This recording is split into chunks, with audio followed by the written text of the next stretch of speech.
You know Meek is older than both of us. Yo, Meek, he's been in this game longer than both of us.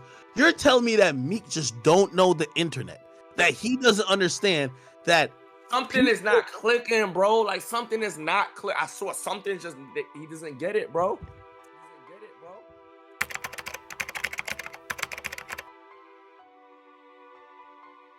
Meek Mill is one of the most interesting cases in the entire hip-hop world.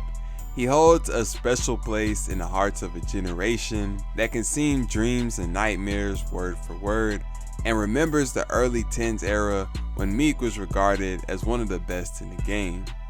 But over time, he began jumping from beef to beef and becoming the poster child of emotional rants on Twitter. The quality of his music also began slipping, and all of this combined led to even the most loyal fans scratching their heads and questioning just how much they really rocked with him. Fast forward to 2024, and Meek is fighting gay allegations, raging on Twitter, and threatening to pee on DJ Akadmiks' doorstep. The man who was once viewed as a solid gangster is looking more and more like a clown each day, and things only appear to be getting worse. So in this video, we'll take a look at the 10-year downfall of Meek Mill and his reputation, as well as all the L's he's racked up to get to his current situation.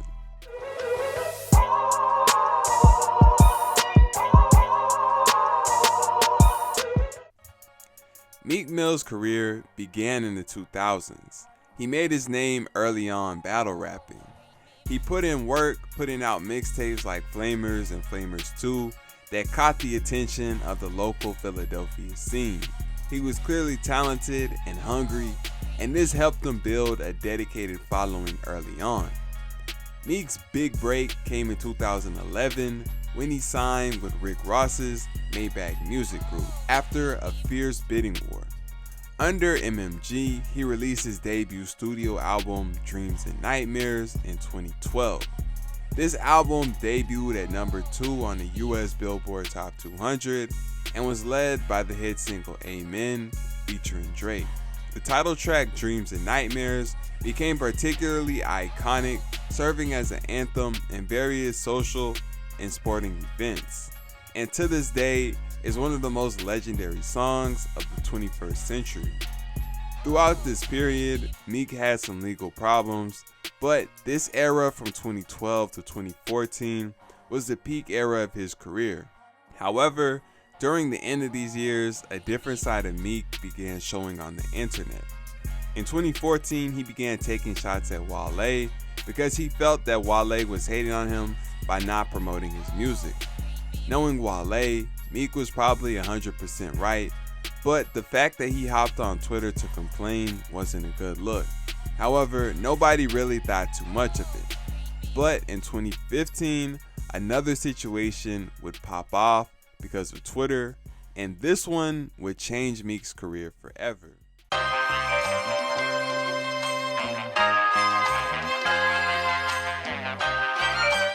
In June of 2015, Meek dropped his sophomore album, Dreams Worth More Than Money. The album debuted at number 1 on Billboard, and everything was going good. But out of everything Meek could have been focusing on at the time, he decided to get in his feelings that Drake hadn't posted the album, even though he was featured on it on the song Rico. So he hopped on Twitter and called out Drake for not writing his verse on the song. This one tweet sent shockwaves through the rap world. Drake suddenly had the heat on him from hip-hop heads everywhere who looked down on ghostwriting. But within a week of Meek's tweet exposing him, Drake turned the tables and dropped a diss track titled Charged Up, aimed at Meek Mill, and then immediately followed it up with the second one titled Back to Back. This had the whole hip-hop community talking. Back to Back was a giant hit. It was viral, everyone was playing it, and it was literally all over the radio. Drake had several jabs that hit home across the entire record, but one line in particular did a perfect job describing the situation. Trigger fingers turn Twitter fingers, you getting bodied by a singing hit. This basically summed up the entire situation. Meek Mill who was supposed to be the street-hardened gangster from the dangerous streets of North Philly, had decided to hop on Twitter and take shots at Drake over something extremely petty, and then suddenly found himself losing a rap beef to a rapper who got famous pouring his heart out on instrumentals. Meek would eventually respond, dissing Drake back on the song Wanna Know, but the damage was already done. Drake had won over popular opinion, and Meek's image had been diminished from what it was before the beef. The next year, Meek found himself in another beef after Game came out of nowhere and dissed him on a song called 92 Bars over a very random situation where Sean Kingston had jewelry taken from him. Police were informed and Game's name was mentioned, and Game thought that Meek had something to do with it. Meek ended up responding on the Ooh beat with O'Malley and Beanie Siegel, and although the majority of people agree that Game got the best of him in the situation, it went better than the Drake beef, but by this point, Meek was becoming the punching bag of the internet, and his name was being associated with L's and all types of memes clowning him. After the Game beef, he ended up finding himself in another beef with Beanie Siegel after being switched on him, taking Game's side.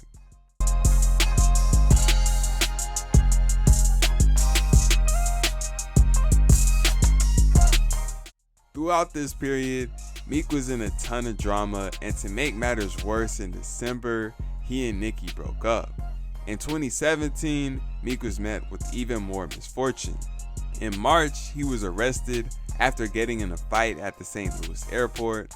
Then in August, he was arrested again for popping a wheelie on a dirt bike and charged with reckless endangerment. In November, both of these incidents and a failed drug test will lead to a judge sentencing him to 2 to 4 years in prison for violating his probation. Meek suddenly found himself at a new low. 2 years of guaranteed prison time and possibly 2 more after that, all for extremely minor incidents. It was a terrible situation, but in a weird way, it boosted his PR. Seeing Meek get caught up in an unfair situation made people rally behind him. Fans took to the streets to protest on his behalf. All types of people began doing what they could to help his case. Al Sharpton, Jay-Z, and his new billionaire friends Michael Rubin and Robert Kraft. Even the Philadelphia district attorney took Meek's side, arguing on behalf of his freedom.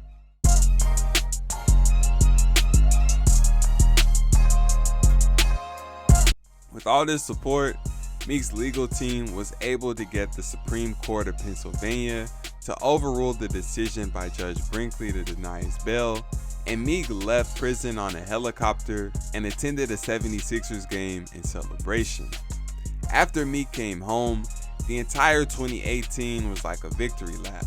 The jokes about him taking L's were gone, and people were just happy to see him back.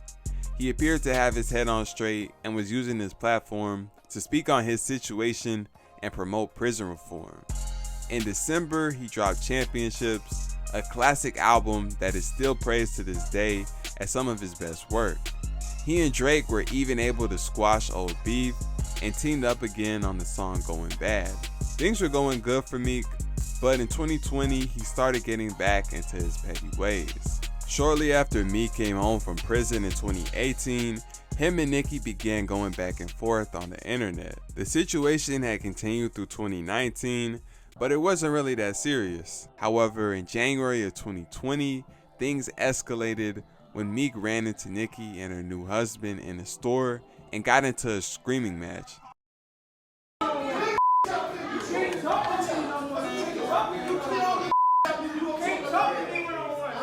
Leading to more back and forth on social media, and this time they began throwing serious allegations at each other as well as each other's family. This was just the beginning of all the drama and controversy Meek would find himself in throughout the year. The next feud popped up in summer of 2020 after 6ix9ine told and came home. Meek was one of the loudest voices on Twitter, speaking out against him and rats in general. 6ix9ine, being 6ix9ine, used the opportunity to troll Meek for clout, and Meek, being Meek, continued to entertain the back and forth social media antics. Akadmiks, being 6ix9ine's right-hand man, was also pulled into the beef. Meek had spoken on having issues with Akadmiks as far back as 2017, for posting about the situations Meek didn't want him to post about, and then later he had gotten mad at Akadmiks for not posting his album after it flopped. But in 2020, he really began beefing with Ak heavy, going as far as to say Ak needed to be canceled, leading to Ak pouring the Henny and going on rants about Meek on a regular basis, attacking his character and reputation as a street dude. In late 2020, the two ended up having a heated conversation on Clubhouse, mediated by 21 Savage, that really didn't solve any of their problems. That's a personal grievance, though. Nah, That's but look, Nav the reason why I say that, he's putting it out on his platform. So now, if he has a personal grievance. Around this same time in late 2020, Meek also found himself in a beef with several rappers from his old hood in North Philly. Meek was initially rocking with these rappers and showing them love, but he also showed love to one of their ops by posting his music. This would lead to Poundside Pop, one of these younger rappers from Meek's hood, calling him out and telling him to pick a side. Meek clapped back, leading to the two of them going back and forth and arguing in Instagram DMs, and Pop declaring that Meek was banned from Philly.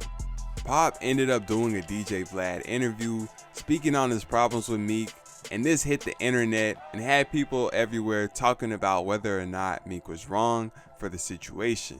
Meek eventually ended up addressing the situation with Pop publicly in a heated argument with an associate of Pop on Clubhouse that made Meek look corny and emotional.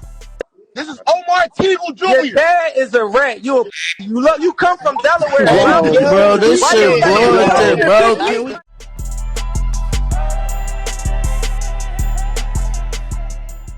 Going into 2021, Meek found himself in more controversy. In February, a situation went down where he ran into 6ix9ine, spit on him, and the two got into a yelling match, but nothing happened. 6ix9ine and Akadmiks rushed to the internet to claim that Meek should have kept the same energy he had on the internet and stood on business. But realistically, both rappers had security who weren't gonna let anything go down. However, a lot of people agreed with Ak and 6ix9ine that Meek should have done something and he wasn't keeping the same energy. And this was more fuel to the growing narratives against Meek's name. Literally 10 days after the 6ix9ine incident, Meek found himself in drama yet again after a snippet came out where Meek rapped the bar about going out with his chopper like Kobe Bryant. The internet blasted him, and Vanessa Bryant even addressed the situation, calling Meek out herself. By this point, Meek was looking goofier and goofier, and even loyal fans were scratching their heads and wondering what he was doing. In July, Meek got into another verbal altercation, this time with Travis Scott at one of Michael Rubin's events in the Hamptons. In 2021, a lot of people were already looking at Meek's relationship with Michael Rubin as slightly weird after videos of Meek bunny hopping because he lost a bet hit the internet. Going into the future, Meek and other black celebrities' relationships with these billionaires would come under even more scrutiny as other questionable pictures started coming out. In October, Meek dropped an album titled Expensive Pain that did 80,000 first week, which was considered a flop because his peers like Lil Baby, Lil Durk, and Polo G were in the 130 to 150,000 range on their albums that they released the same year. Following this drop, Meek would demand to be released from MMG and tweet that he hadn't been paid for his music, leading to people believing that he had beef with Rick Ross. In 2022, Meek decided to leave Roc Nation management, leading to people also speculating about him having problems with Jay-Z as well. But Hov cleared these rumors up quickly with a couple bars on a feature he did for DJ Khaled. In late 2022, Meek did show a little bit of maturity by agreeing to have a conversation with Akadmiks, which led to the two of them agreeing to squash their beef.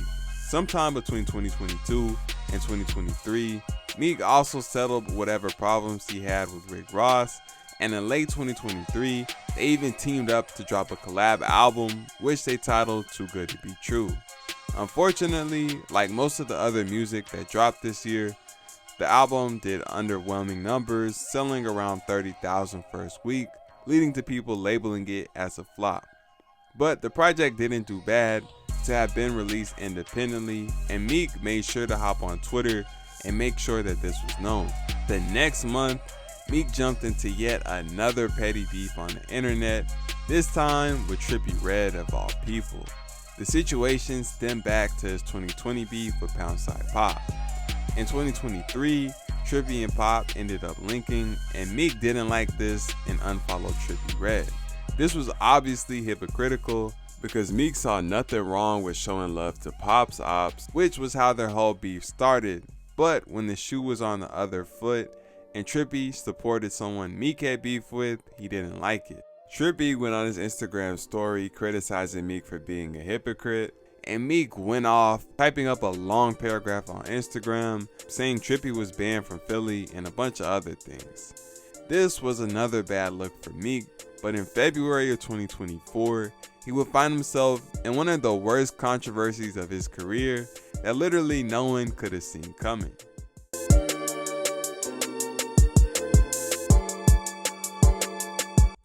It all started when Lil Rod, a producer who once worked with Diddy, came out with a lawsuit. For some reason, in this lawsuit, Lil Rod alleged that Diddy told him he had done some AO activities with a redacted rapper. But the redaction notes said a rapper from Philadelphia who dated Nicki Minaj, which could only be one person. Akadmiks reacted to the document on stream. Yo, Meek, we were playing around with that Michael Rubin, but if you don't, you've been tweeting about everything on planet Earth. If you don't get a tweet, he made some jokes about it, but it was clear he didn't believe Meek was actually gay. Despite Ak basically dismissing the allegations, this was not how Meek took it, and he immediately fired up his Twitter fingers and began talking crazy. This led to the two of them reviving their old beef, going back and forth on Twitter, and Meek saying all types of reckless things. He asked for Akadmiks' address, said he was gonna beat him up and pee on his doorstep. He continued this rant, saying a list of other strange statements, at one point stating that he was even willing to die to shut Akadmiks up. Meek would even reveal that the governor had contacted him, telling him to chill out on the statements he was making. Things got to the point that it was nearly impossible for anyone to defend how he was acting. All he had to do was ignore the rumor or simply address it as false and move on, but instead he decided to crash out on the internet and target a person who wasn't even the one to make the allegations. As a result, Meek's name was all over the headlines and all types of YouTube videos came out criticizing the way he was acting. Meek dropped an EP called Heathenism the day after the news hit, but even with all the controversy and his name trending, the project only sold 6,000 first week, and people clowned him for that as well. This brings us to the current day. Meek is currently the joke of the entire hip-hop community. This situation will pass and people will move on, but the damage to Meek's reputation that's been accumulating over the past 10 years is permanent. The gangsta image from 2011 is basically over with, and even him being seen as a stand-up individual is not really a possibility anymore. The built-up years of petty beefs and emotional tweets and Instagram posts have led to Meek almost universally being viewed as a cornball that can rap well but can't make music at the same caliber as when he came into the game. He was in a similar position in 2017 before his prison sentence and come back the next year, but this time it's unlikely that anything can save him from the hole he's managed to dig himself into.